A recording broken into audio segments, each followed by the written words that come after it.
The galactic trade station called Horizon's Edge floated quietly in the darkness of space. It was a massive structure, bigger than most cities on Earth. Thousands of different alien species lived and worked there. They came from hundreds of different worlds to trade goods, share knowledge, and build connections. Among all these strange beings, there was a small group of humans. They were scientists, diplomats, and their families. Earth had only recently discovered that they were not alone in the universe. Now, humanity was taking its first careful steps into the larger galactic community. The humans on Horizon's Edge were pioneers, representatives of their entire species. Lieutenant Commander Park stood near the edge of a beautiful garden on the station. The garden was filled with plants from dozens of different worlds. Some glowed softly. Others moved on their own, reaching toward the artificial sunlight. Watched his daughter running between the strange trees with her friends. She was only 8 years old, but she had already made friends with children from 3 different alien species. Beside stood Dr. Sora, a scientist who studied alien life. She was keeping a careful eye on her twin sons, and the boys were 10 years old and endlessly curious. Right now, they were touching the petals of a flower that changed colors whenever they came near. They learned so fast, Sora said softly, watching the children play. They do not see aliens as strange or scary, they just see new friends. Nodded, but his eyes never stopped moving. He was a soldier and old habits were hard to break. Humans were still newcomers in this part of the galaxy. They were still learning who could be trusted and who could not. He had seen the way some species looked at humans. Some were curious, some were friendly, but others looked at them the way a hunter looks at prey. "Stay close to us," called out two. She waved back at him and kept playing. There were 7 human children on the station in total. Besides and the twins, there were 4 others. There was Little, who was only 5 and still held his mother's hand most of the time. There was a quiet girl who loved to draw pictures of the aliens she met. And there were brother and sister who were always getting into trouble together. The human adults watched over all of them carefully. The children were precious. They represented the future of humanity among the stars. 3 levels below the garden, in a dark and private meeting room, very different conversations were taking place. There were a species of reptilian creatures. They had scales the color of old bronze, yellow eyes with narrow slits and long fingers that ended in sharp claws. They were known throughout the galaxy as merchants and traders, but their reputation was not a good one. They would sell anything to anyone if the price was right. They had no laws against slavery. They had no rules against cruelty. Profit was the only thing that mattered to them. High Merchant was the leader of this particular group of. He sat in the shadows, studying holographic images that floated in the air before him. The images showed the human children playing in the garden. His long tongue flicked out to taste the air. "Humans are interesting creatures," said to his advisors. "They are weak compared to many species. They have no claws, no scales, no natural weapons, but they are clever, and they form strong bonds with their young." One of his advisors leaned forward. "What are you thinking, High Merchant?" Smiled, showing rows of sharp teeth. "I am thinking that these children would fetch an extraordinary price in the outer markets. There are collectors who would pay fortunes for such rare specimens. Humans have never been sold before. They would be quite valuable." Another advisor looked nervous. "But the humans have joined the Galactic Council. They have protections. If we take their children, there could be consequences." Waved a clawed hand dismissively. "The humans are new here. They have a small fleet, limited resources, and no real allies. Their government is weak and inexperienced. By the time they figure out what happened, the children will be sold and scattered across a dozen different systems. What can they do? Go to war over 7 little creatures? They would not dare." The advisors exchanged glances. The logic seemed sound. Humans were just another weak species trying to survive in a dangerous galaxy. They would complain, perhaps. They would make angry speeches, but in the end they would do nothing. "Begin preparations," ordered. "I want this done quickly and quietly." The plan was simple and cruel. They had agents everywhere on the station. They bribed a maintenance worker to create a false emergency alert in one section of the garden. When the alarm sounded, the adults would be directed to evacuation points away from the children. At the same time, a special gas would be released into the area where the children played. The gas would make them fall asleep in seconds. Then agents, disguised as medical responders, would carry the children away. It happened faster than anyone could react. Heard the alarm and immediately looked for. But station security officers were already pushing him toward an exit, telling him there was a chemical leak, telling him the children would be evacuated separately. "No," he shouted, fighting against them. "My daughter is over there." But there were too many hands holding him back. By the time he broke free and ran back to the garden, it was empty. The flowers still glowed. The strange plants still swayed, but the children were gone. Sora screamed when she realized and were missing. She ran through the corridors, calling their names until her voice was raw. Other parents did the same. The station erupted into chaos as 7 families discovered that their children had vanished. Security teams searched everywhere. They reviewed camera footage, but somehow there was nothing. The cameras in that section showed only static during the critical minutes. The emergency alert had no source. The medical responders who took the children had no names in any system. It was as if the children had simply disappeared. Hours passed, then a full day. The human delegation demanded answers, but station authorities had none to give. The Galactic Council expressed concern but took no action. Everyone seemed very sorry, but no one seemed able to help. In his private ship, already far from Horizon's edge, High Merchant looked at the 7 human children sleeping in their holding cells. They were so small, so fragile. He felt nothing for them except satisfaction at a successful operation. "Set course for 4, he ordered. "We will prepare them for auction there." His ship disappeared into the darkness between stars, carrying its precious cargo toward a fate that no child should ever face. Back on the station, Park sat alone in his quarters holding one of his toys. It was a small stuffed animal she had brought from Earth. She called it her lucky charm. She never went anywhere without it. But she had left it behind when she ran to play with her friends. Held the toy against his chest and made a silent promise. He did not know where his daughter was. He did not know who had taken her, but he would find out. And when he did, there would be consequences that the galaxy had never seen before. Because they had made a terrible mistake. They had calculated everything perfectly except for one thing. They did not understand what humans would do when someone took their children. They thought humans were weak, new, and afraid. They were about to learn how wrong they were. Ambassador Lee had worked as a diplomat for more than 20 years. She had negotiated peace treaties, trade agreements, and complex political deals. She had learned to control her emotions, to speak calmly even when she was angry, to smile even when she wanted to scream. These skills had made her one of Earth's best diplomats. But standing before the Galactic Council, with 7 children missing and no answers in sight, she found it very hard to stay calm. The council chamber was enormous. Representatives from hundreds of species sat in tiered rows that rose up toward a distant ceiling. Strange lights floated in the air. Translation devices hummed softly, converting her words into 1,000 different languages. 7 human children have been taken, said, her voice steady but cold. They were taken from a station that is supposed to be under council protection. They were taken while council security officers stood by and did nothing useful.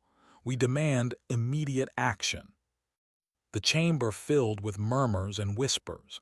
Many species had never dealt with humans before. They were curious about how this new species would react to such a crisis. The representative, a tall reptilian named Consul, rose from his seat. He spread his clawed hands in a gesture that was meant to show sympathy, but his yellow eyes were cold and empty. "This is indeed a tragedy," said smoothly. "The consortium offers its deepest sympathy to the human families. However, I must point out that we have no knowledge of this incident.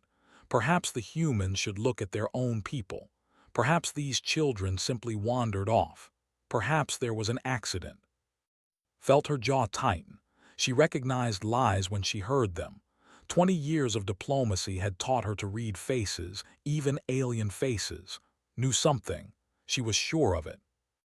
"We have reviewed all evidence," she replied. "The children did not wander off. They were taken by force. Someone used a sleeping gas on them.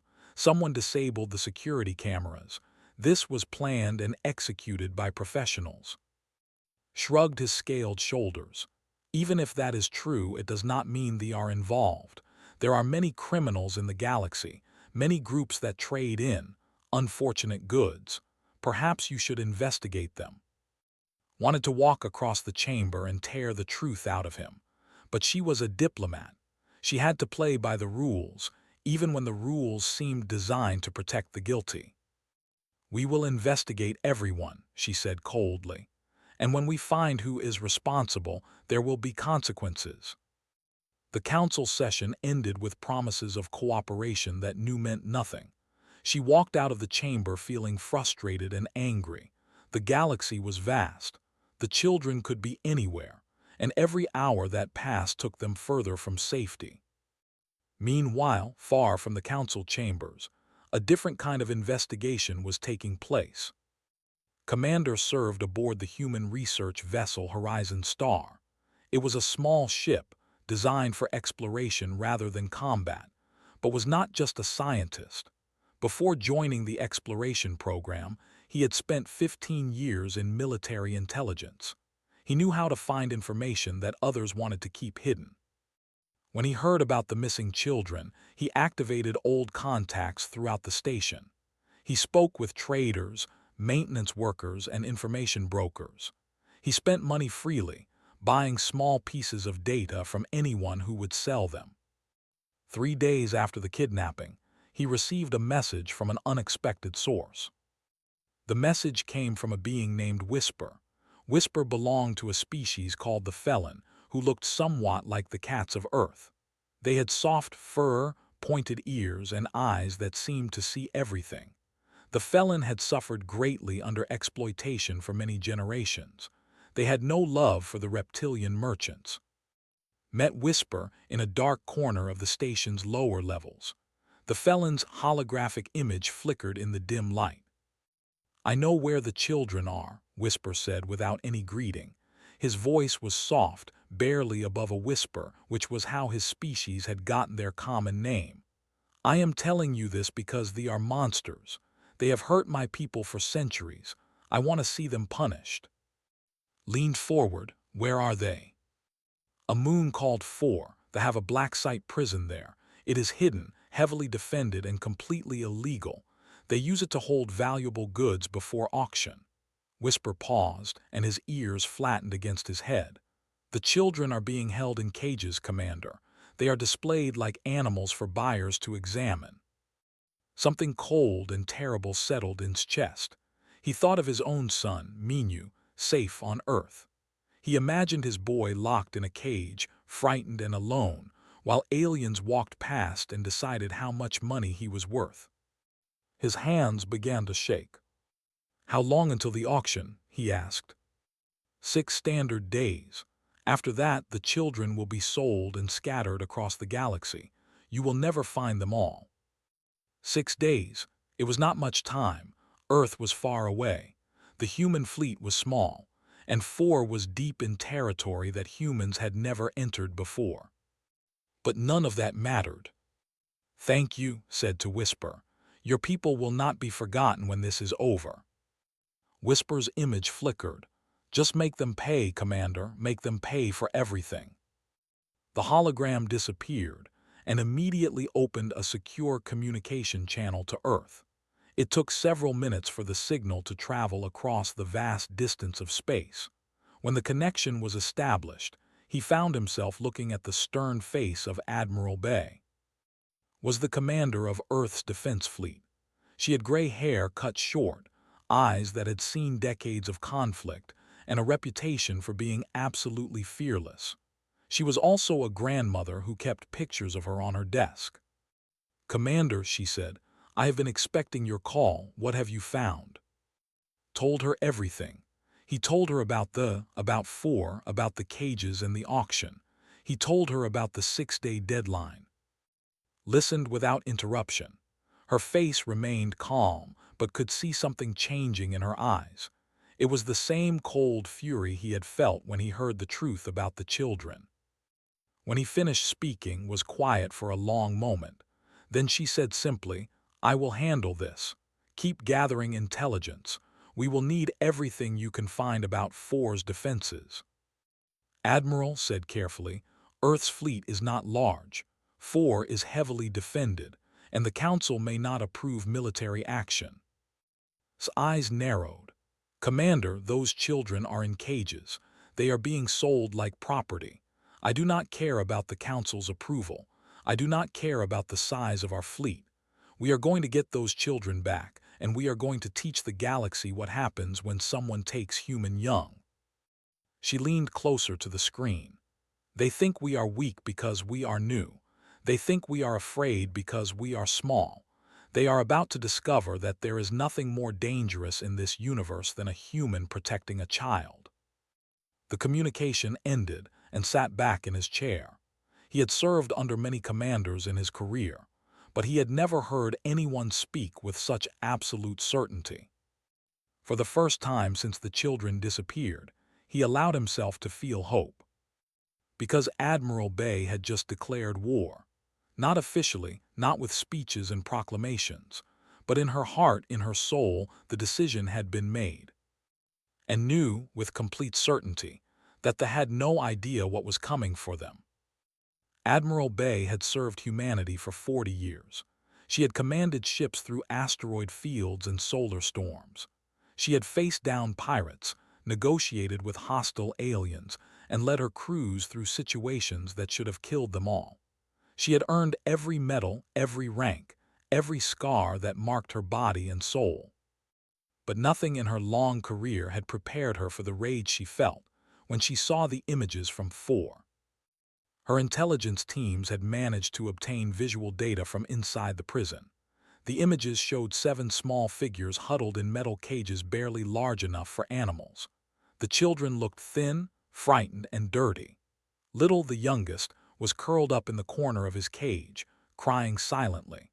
Was trying to reach through the bars of her cage to hold his hand, but the cages were placed just far enough apart that she could not reach him. Stared at those images for a long time. Then she walked into the United Earth Council chamber and showed them to every leader on the planet. The reaction was immediate and overwhelming. "They put our children in cages," President said quietly. She was normally a calm and measured leader, but her voice shook as she spoke. She had 3 children of her own. Her youngest was the same age as. "They are going to sell them, like objects, like animals." The council chamber erupted into chaos. Politicians shouted over each other.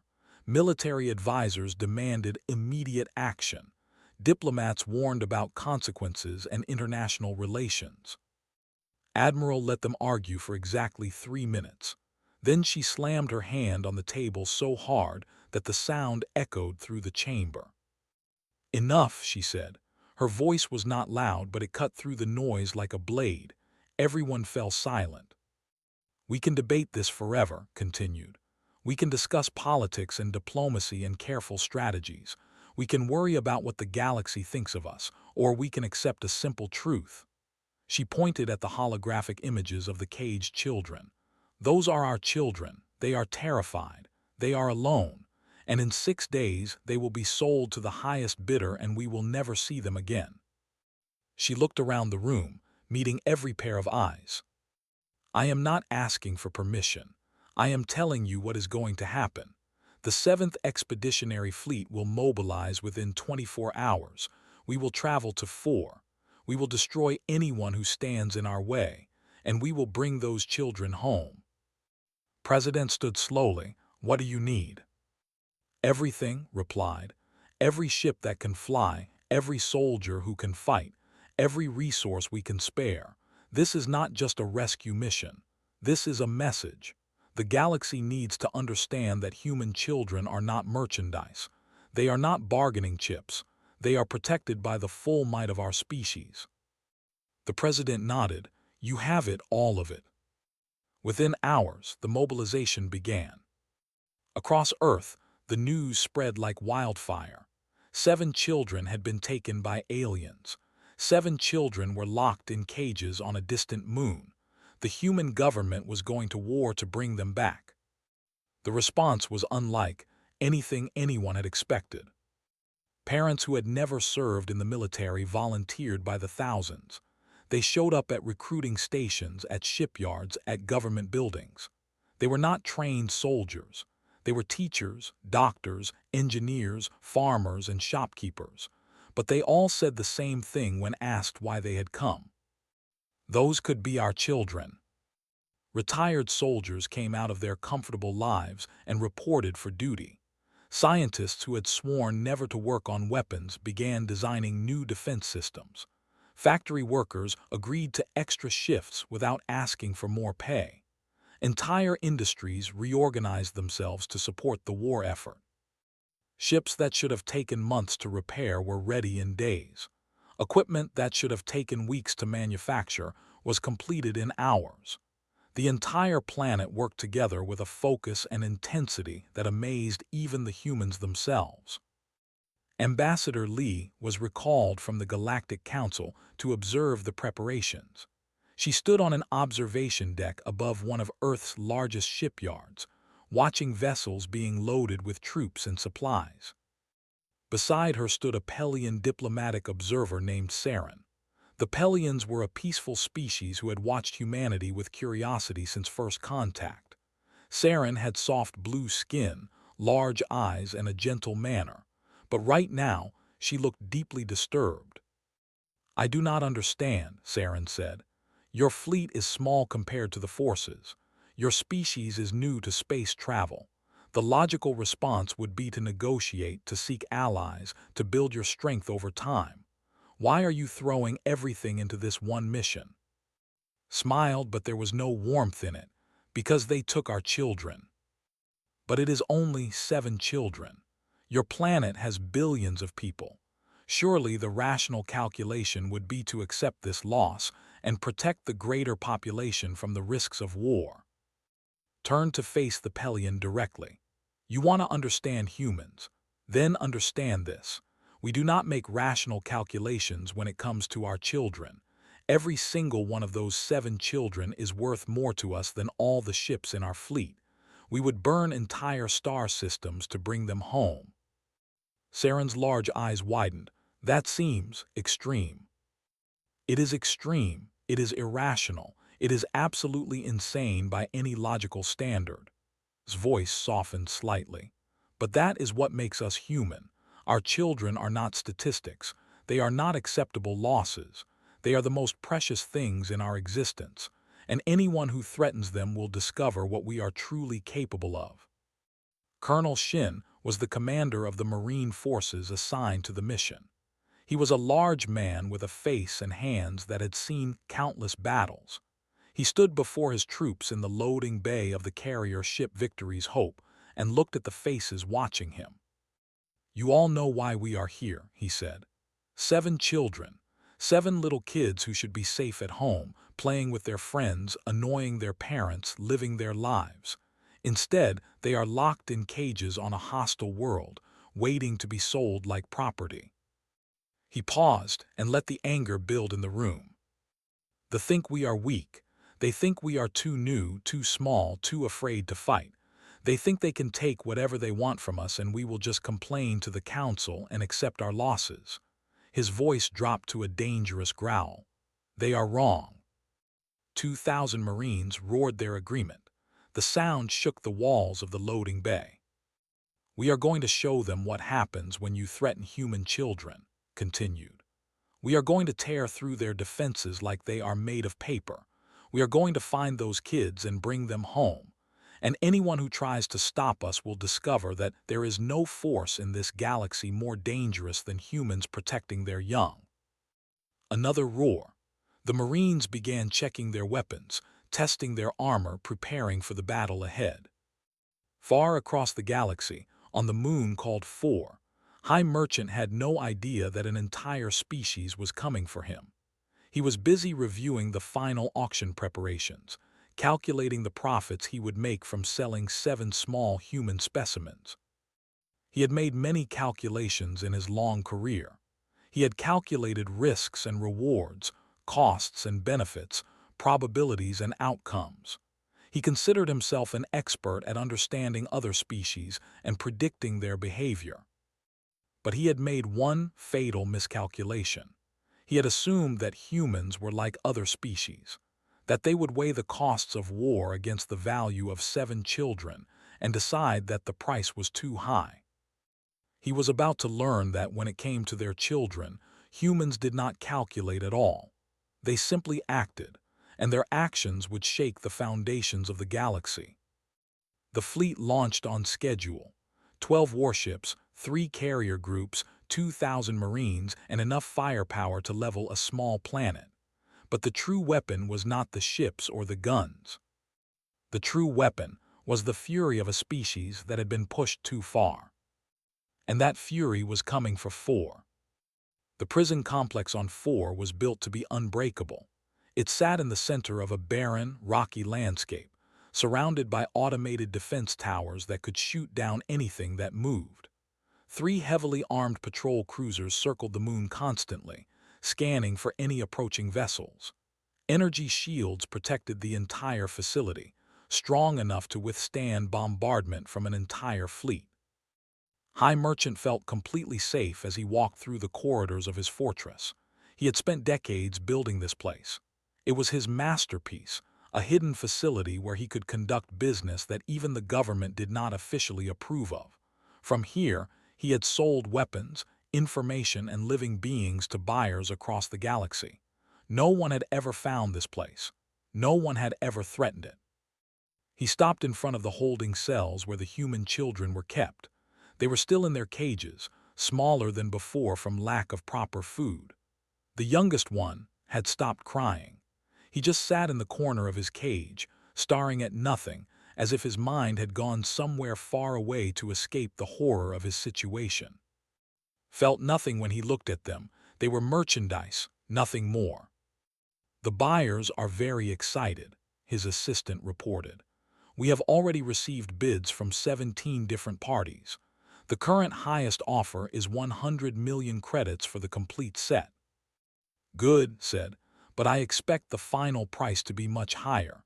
Human specimens have never been available before. Collectors will pay anything for such rare items." He was about to say more when alarms began screaming throughout the facility. "What is happening?" he demanded. His assistant's scales had gone pale, a sign of fear in. "Ships, High Merchant. Ships are entering our space." "How many?"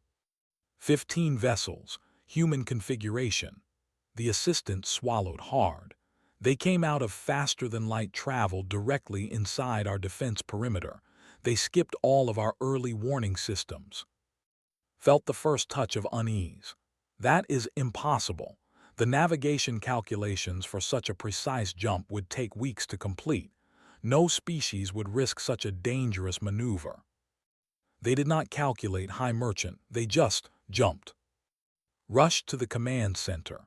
Holographic displays showed the human fleet spreading out around the moon. Their ships were smaller than vessels, less armored, less powerful.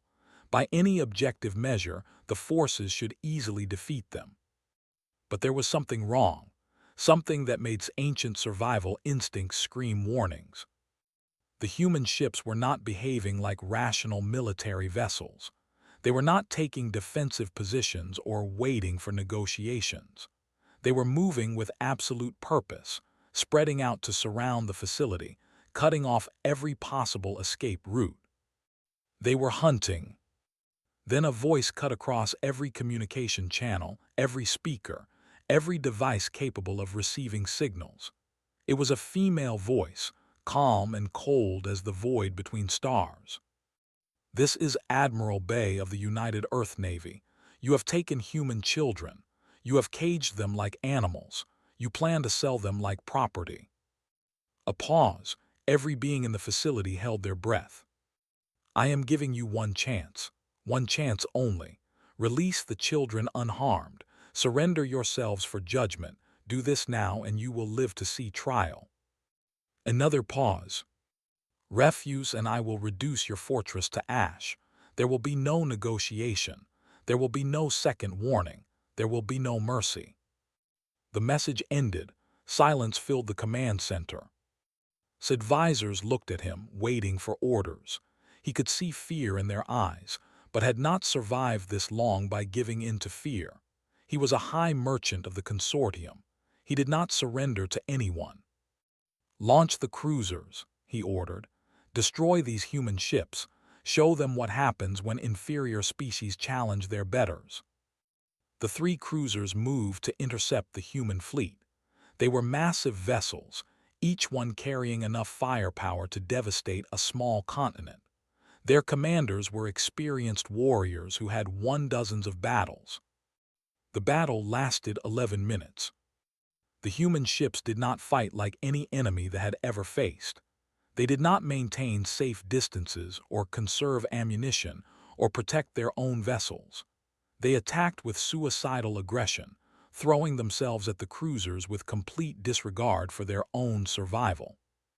2 human frigates were destroyed in the first exchange, but their sacrifice allowed the rest of the fleet to close the distance. At close range, the human weapons proved devastatingly effective. They had been designed not just to damage enemy ships, but to completely annihilate them. One by one, the cruisers died.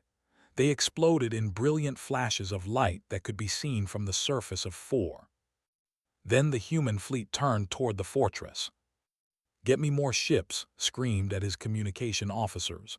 "Contact the consortium. Tell them we are under attack." "High Merchant, our communications are being jammed. We cannot reach anyone." The first bombardment struck the facility's shields. The entire complex shook. Warning lights flashed everywhere as systems began to overload. "The shields are failing," someone shouted. Colonel Shin watched the bombardment from the troop carrier descending toward the surface. His Marines were strapped into their seats, weapons ready, faces hard with determination. "Landing in 2 minutes," the pilot reported. "The bombardment has created an opening in the northern section. Resistance expected to be heavy." Nodded. He had studied the facility's layout endlessly during the journey here. He knew exactly where the children were being held. He knew the fastest route to reach them. "Listen up," he said to his troops. "Our primary objective is those children. Everything else is secondary. We move fast, we hit hard, and we do not stop until those kids are safe. Anyone who surrenders will be restrained. Anyone who resists will be eliminated. Questions?" There were no questions. The carrier touched down in a cloud of dust and debris. The loading ramp dropped, and 2,000 Marines poured out into the fortress. The fighting was brutal but brief. Guards had never faced enemies like this. The humans moved through corridors like ghosts, their weapons firing with terrible accuracy. They used their smaller size to their advantage, slipping through gaps in the defenses, appearing where they were least expected. But it was not just their tactics that made them so effective. It was their rage. Every Marine in that fortress was fighting not for glory or money or political advantage. They were fighting for 7 children they had never met, children who could have been their own sons and daughters. That kind of motivation was something they had never encountered before. Private Han was 22 years old. She had been a Marine for only 3 years, but she was fast, smart, and absolutely determined. When her squad was pinned down by enemy fire, she found an alternate route through the ventilation system. She crawled through narrow metal tunnels until she emerged behind the enemy position. By the time her squad advanced, every in their path was down. She was the first Marine to reach the children's holding area. The room was cold and dimly lit. 7 small cages sat in a row against the far wall. Inside those cages, 7 children looked up with wide, terrified eyes. Felt tears forming behind her visor, but she forced them back. There would be time for crying later. "It is okay," she said, her voice thick with emotion. "We are from Earth. We came to take you home." Stood up in her cage. She was thin and pale, her clothes dirty, her hair tangled. But her eyes were still bright, still strong. "We knew you would come," she said. "We knew someone would come for us." Cut through the locks one by one. She lifted out of his cage first, holding him gently against her armor. He was so light, so fragile. He wrapped his small arms around her neck and would not let go. "You are safe now," she whispered. "I promise you, you are safe." More Marines arrived. They wrapped the children in thermal blankets, gave them water, checked them for injuries. The children clung to their rescuers, afraid that if they let go, they would wake up and discover it was all a dream. Colonel found and knelt down to her level. "You were very brave," he said. "Your father is waiting for you. He never stopped looking for you." Finally allowed herself to cry. "I want to go home," she said. "I just want to go home." "We are taking you home right now, all of you. This nightmare is over." In the command center, High Merchant watched his empire crumble through security monitors. His guards were surrendering everywhere. His cruisers were destroyed. His impenetrable fortress had fallen in less than an hour. He tried to escape through a hidden tunnel, but Marines were waiting for him on the other side. They did not kill him. Admiral had given specific orders that he was to be taken alive. Because death would be too easy, would stand trial. He would face judgment not just from humans, but from the entire galactic community. He would become an example of what happened when someone harmed human children. As the Marines dragged him away in restraints, finally understood the magnitude of his mistake. He had thought humans were weak because they cared so much about their young. He had thought their emotions made them easy to manipulate. But their emotions did not make them weak. Their emotions made them unstoppable. And now the entire galaxy would know it. The medical ship Gentle Hope was quiet except for the soft hum of life support systems and the occasional beep of monitoring equipment. In a private ward designed for the smallest patients, 7 children slept peacefully for the first time in weeks. Dr. Sora sat between the beds where her twin sons lay, and looked so small under the white sheets, their faces finally relaxed after days of terror. She held their hands and watched them breathe, counting each rise and fall of their chests like precious gifts. Park had not left's bedside since they brought her aboard. He sat in a chair next to her bed, one hand resting gently on her hair, his eyes red from tears he no longer tried to hide. When had first seen him, she had run into his arms so fast that she almost knocked him down. He had held her and cried and promised her that he would never let anything hurt her again. The other parents were there too, surrounding their children with love and relief. Little had not spoken since the rescue, but he clung to his mother with a grip that nothing could break. The quiet girl who loved to draw had asked for paper and pencils. She was already creating pictures of the Marines who had saved her, drawing them as heroes in shining armor. Admiral Bay stood in the doorway of the ward, watching the reunions. Her face was tired but peaceful. 2 of her ships had been destroyed in the battle. 37 of her people had died. She would mourn them all properly when there was time. But right now she allowed herself to feel the warmth of victory. The children were safe. That was what mattered. Ambassador Lee appeared beside her. "The Galactic Council has called an emergency session," said. "They want to discuss what happened. Many species are concerned about humanity's actions." "Are they concerned about the children who were stolen?" asked quietly. "Are they concerned about the cages and the auction?" "Some of them are. Others are more worried about the precedent we have set. A new species taking military action without council approval, destroying property. invading territory. Turn to look at, do you want me to apologize? No, his voice was firm. I want you to come with me to the council chamber. I want them to see the face of the person who led this mission. I want them to understand exactly what humanity is capable of. The Galactic Council chamber was more crowded than had ever seen it. Representatives from hundreds of species had gathered to witness this historic session. The air hummed with tension and curiosity. Everyone wanted to know what would happen next. Consul of the was notably absent. He had been arrested by his own government after the disaster at 4. The consortium was desperately trying to distance itself from High Merchant and his illegal operations. They did not want to be associated with a species that had just demonstrated such terrifying military capability. Walk to the center of the chamber with Admiral at her side. Above them, holographic displays showed images from the rescue mission. The caged children, the battle in space, the Marines storming through the fortress, the moment when Private Hand lifted Little from his cage. You asked us when humanity first arrived here, what made us different, began. Her voice was calm but carried easily through the vast chamber. You have observed us for years. You have studied our history, our culture, our biology. You have noted that we are physically weak compared to many species. We have no natural weapons, no armor, no special abilities. She paused, letting her gaze sweep across the assembled representatives. Many of you concluded that we were not a threat, that we were a small, young species that would be easy to control, easy to exploit, easy to ignore.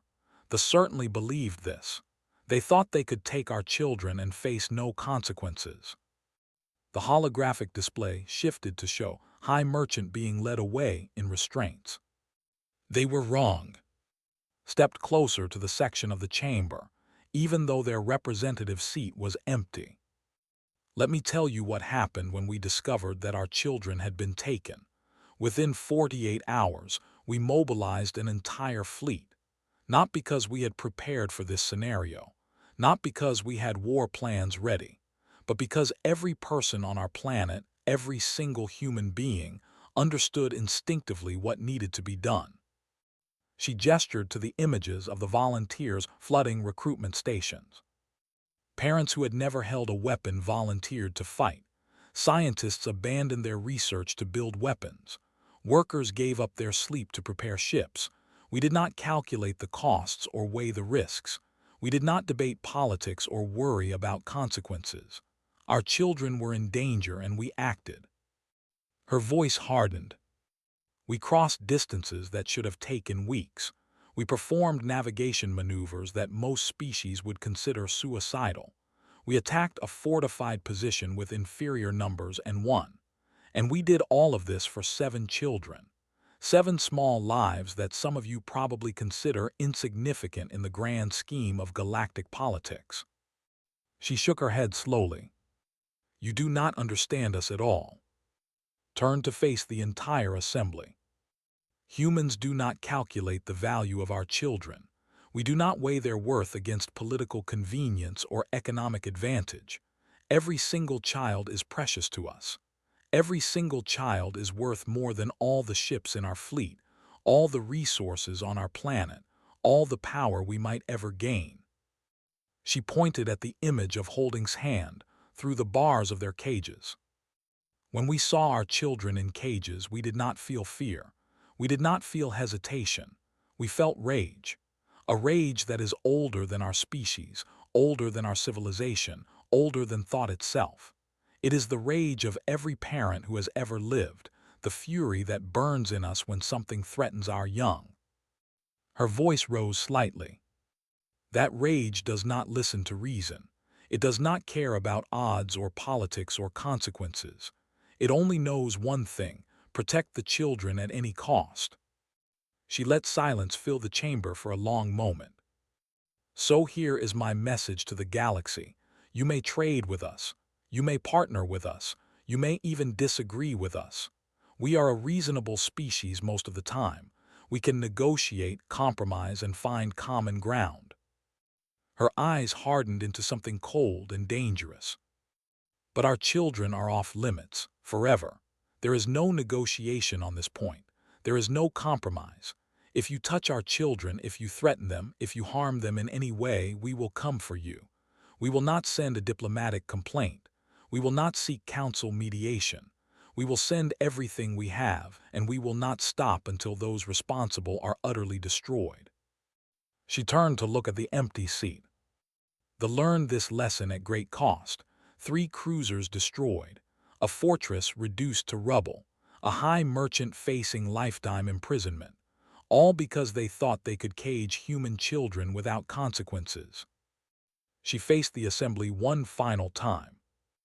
I hope no other species needs to learn this lesson the hard way, but make no mistake, we will teach it as many times as necessary. Ambassador Lee walked out of the chamber without waiting for a response. Admiral followed her, and behind them, the galaxy processed what they had just witnessed. A Pelian representative turned to her aide, her blue skin pale with something between fear and awe. They mobilized an entire civilization in 2 days, she whispered, for 7 children they had never met. Her aide could only nod. In the silence that followed, representatives from dozens of species quietly updated their diplomatic files. Notes were added to official documents. Warnings were recorded in strategic databases.